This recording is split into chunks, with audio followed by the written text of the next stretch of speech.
Coming to the program to Clickbaity Political Thirst Trap is the professor, philosopher, author, and activist, none other than the distinguished Professor Cornel West. How are you this morning, Professor? I tell you, I salute you three brothers. You all been bearing witness, telling the truth. Yeah. It's a blessing to be back on with you again. I can tell you that. Absolutely, and we're ecstatic. I'm personally excited to have you. I know this is your second time on Clickbaity Political Thirst Trap. I wasn't a part of the team when you first came, so this is my first time. So I just want to put on the record that it is an esteemed privilege to have you to chop it up this morning about all of these issues. Marcus and Mondale, they're in the house, gentlemen. I know a lot on your mind that you've been talking about that you want to speak with Dr. West about. So just jump in there, Marcus. Hey, well, welcome back to the show, Dr. West. I appreciate you. Always a blessing, always a blessing. I can tell you that. Your fellowship and your mentorship has been amazing to me in my career. So I will publicly hug you, give you roses, and love you up as long as I know you, my brother. So I did want to start off with sort of a softball question. The last time that you were on Clickbaity Political Thirst Trap, your ethos of your statement was something like this right here. You said, "I'd much rather a neoliberal than a neo-fascist, and on election day, I plan on drinking some cognac and go ahead and casting my vote for Biden." Now that those things we've sort of almost finished getting rid of the neo-fascists, and we're with the neoliberal, and you've drank your cognac and you voted for Joe Biden, or did you? Maybe you want to catch us up to where your mind was election day and how you feeling going into the inauguration. No, but it's true. I followed through on the anti-fascist coalition, but I didn't want to tell no lies about the neoliberal milquetoast Democrat who is committed he played a fundamental role in 4 crimes against humanity: mass incarceration, invasion, occupation of Iraq, unleashing Wall Street greed with the repeal of Glass-Steagall, and the uncritical and unequivocal support of the vicious Israeli occupation of Palestinian brothers and sisters. Those are 4 crimes against humanity that Biden has been fundamentally committed to.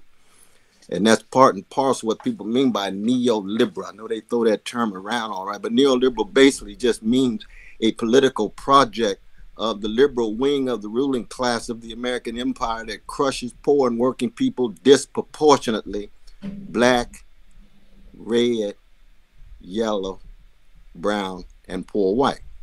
So it's just a matter, again, of just telling that truth, though, brother. Definitely. So yeah, you're right. I took my little sip of cognac, but I didn't really sip that much because I didn't have that much time to. I didn't need that much time to refortify myself. You know, I wasn't gonna fall for no illusions. You know what I mean? Absolutely. Dr. West, what's up, brother? My dear brother. How you doing there, man?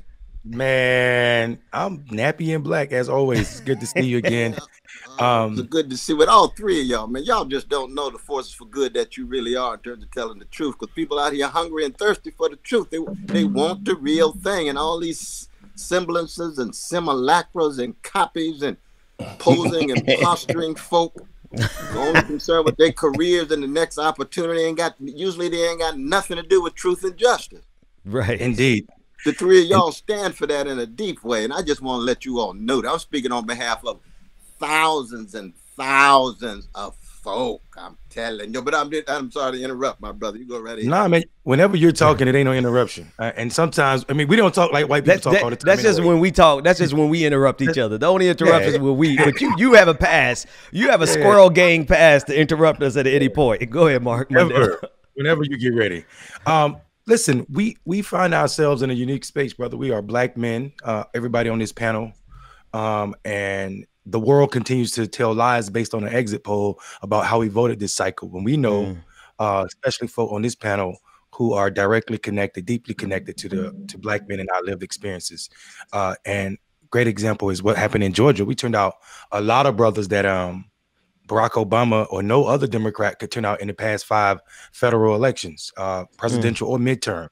And when I say a lot, I'm talking 144,000 in the that had never voted in a primary and 91,000 who had never voted in a general election. What say you to people who are still practicing these same old traditional tactics to play politics right now, even though we see this untraditional number of black men voting this election cycle? I mean, one is that it's true what you say in terms of black male participation and black community as a whole, but specifically black male participation. But the important thing to keep in mind is that, the system itself has a rot at the center of it. So we got a whole lot of brothers who see that rot and don't vote it out. Mm-hmm. Do not vote whatsoever. And because you do not vote doesn't mean that you're apathetic. It just means when you see the rot, you don't want to participate because you got one life to live. Now, I'm not justifying them. I figure that black people in general, we always have to work with what we got, with our backs against the wall, trying to do what we can to tell the truth and bear witness to justice. But we got to put this thing in a larger context. You see, the problem is, and this is what you all do vis-a-vis the corporate media. See, the corporate media just jump in and stay on the surface like a little dog peddling in the water. Whereas you got to get deep into that water and see what the real dynamics are. See what the real ways in which people are being subjugated, lied on, and character assassination, what the issues people don't want to talk about. And a lot of the brothers in the barbershop, a lot of the brothers on the corner, a lot of brothers in the churches, they see that the system itself is just so truncated and so narrow that it has no interest in really reforming itself in such a way that it speaks to the suffering and the social misery in the black community. And this raises a deep problem of black leadership. This is why we have such a colossal failure of black leadership. I mean, it's just unbelievable. Now, I'm talking about the intellectuals, I'm talking about the preachers, I'm talking about the politicians, the levels of careerism and opportunism, the levels of posing and posturing. I mean, Martin Luther King Jr., Fannie Lou Hamer, Ella Baker, Marcus Garvey, Malcolm X, they turning over in their grave. What happened to this Negro political class? What happened to this Negro middle class? What happened to this Negro professional class? They part of the rot too. They just want to get in on the booty too. When I say booty, I mean the benefits. The treasure, like the pirates. Right. Exactly. Yeah. You see, that's not our tradition. You see, if that is our tradition, we'd have had black versions of Pat Boone rather than Curtis Mayfield. Right. Yeah. See, you speaking, already it is 8:38 and we just getting started, and Dr. West is already dropping truth bombs this morning.